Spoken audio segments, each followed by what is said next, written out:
Ever wondered how China transformed from ancient dynasties into the global powerhouse it is today? It's a story spanning millennia, filled with epic tales, brilliant inventions, and dramatic upheavals.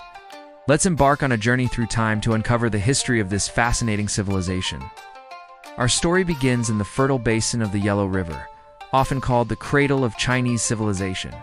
Here, around 2070 BC, the legendary Xia dynasty is said to have emerged. While its existence is still debated by some historians, it marks the traditional beginning of China's dynastic rule. Following the Xia came the Shang dynasty, the first dynasty with solid archaeological evidence. They left behind incredible bronze artifacts and oracle bones, the earliest known form of Chinese writing, which give us a glimpse into their society, their beliefs, and their divination practices. The Shang was overthrown by the Zhou dynasty, the longest reigning dynasty in Chinese history. The Zhou period was a foundational era. It introduced the concept of the mandate of heaven, a philosophical idea that the right to rule was granted by the heavens and could be withdrawn if a ruler became unjust. This concept would justify the rise and fall of dynasties for centuries to come. The latter part of the Zhou era, known as the Eastern Zhou, was a time of conflict, but also incredible intellectual ferment. This was the spring and autumn and warring states period, where great thinkers like Confucius, Laozi, and Sun Tzu lived, laying the philosophical and strategic groundwork for Chinese culture. Out of the chaos of the warring states period, one state rose to conquer them all, the Qin. In 221 BC, Qin Shi Huang unified China, creating the first imperial dynasty. He was a ruthless but effective ruler. He standardized weights, measures, currency, and even the writing system, creating a foundation for a unified Chinese state that would last for over 2,000 years.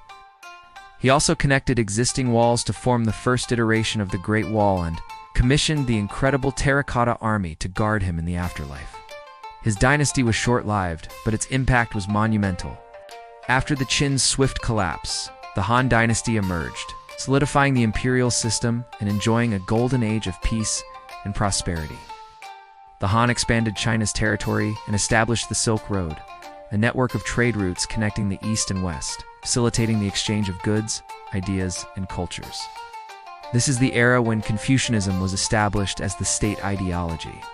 The legacy of the Han is so profound that the majority ethnic group in China today still refers to themselves as the Han people. After the fall of the Han, China experienced a period of division and conflict, but it was eventually reunified under the Sui and then the Tang dynasties. The Tang dynasty is often hailed as another golden age, a cosmopolitan era of great cultural and artistic achievement.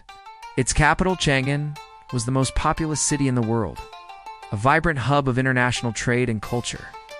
Poetry, painting, and music flourished. It was a time of great confidence and openness to the outside world. Following the Tams came the Song dynasty, a period marked by incredible technological and economic advancement. The Song dynasty saw the invention of movable type printing, gunpowder, and the compass. Its economy was arguably the most advanced in the world at the time, with a thriving market economy and the first use of paper money. However, despite its cultural and technological prowess, the Song was militarily vulnerable to northern invaders. This vulnerability led to the conquest of China by the Mongols. In the 13th century, Kublai Khan, grandson of Genghis Khan, established the Yuan dynasty, making China part of the vast Mongol Empire.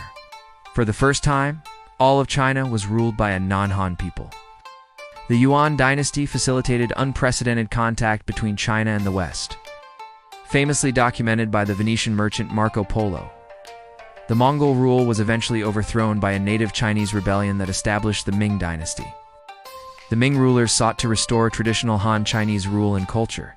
They rebuilt and expanded the Great Wall to its current form, and they sponsored epic maritime expeditions. Led by the Admiral Zheng He, whose treasure fleet sailed as far as the coast of Africa decades before the European voyages of discovery. In the later Ming period, the emperors became more isolationist, a policy that would have long-term consequences. The Ming dynasty fell to Manchu invaders from the north, who established China's last imperial dynasty, the Qing. In 1644, the Qing expanded the empire to its largest extent, incorporating Tibet, Xinjiang, and Mongolia. For a while, the empire was prosperous and stable. However, by the 19th century, the Qing faced immense internal and external pressures.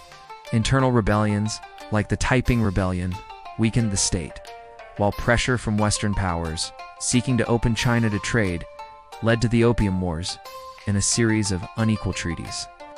This period is often known in China as the Century of Humiliation.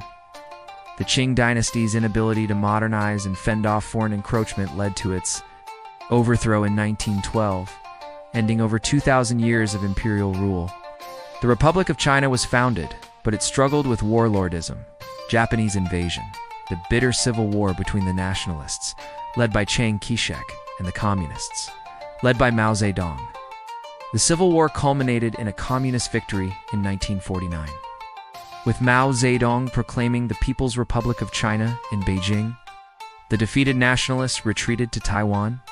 Under Mao, China underwent radical social and economic transformations, including the Great Leap Forward and the Cultural Revolution, periods of immense social upheaval and hardship. After Mao's death in 1976, Deng Xiaoping initiated a period of reform and opening up. He introduced market-based economic reforms while maintaining the Communist Party's political control.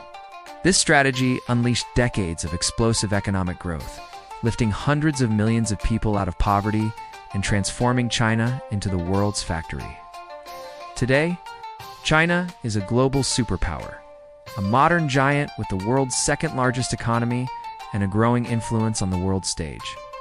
Its story, from the mythical Xia to the modern People's Republic, is a testament to the resilience, ingenuity, and complexity of one of the world's oldest continuous civilizations. Its journey is far from over, and its next chapter is still being written. Thank you so much for joining me on this whirlwind tour of Chinese history. If you enjoyed this video, please give it a thumbs up, and don't forget to subscribe for more deep dives into our fascinating world history. See you next time.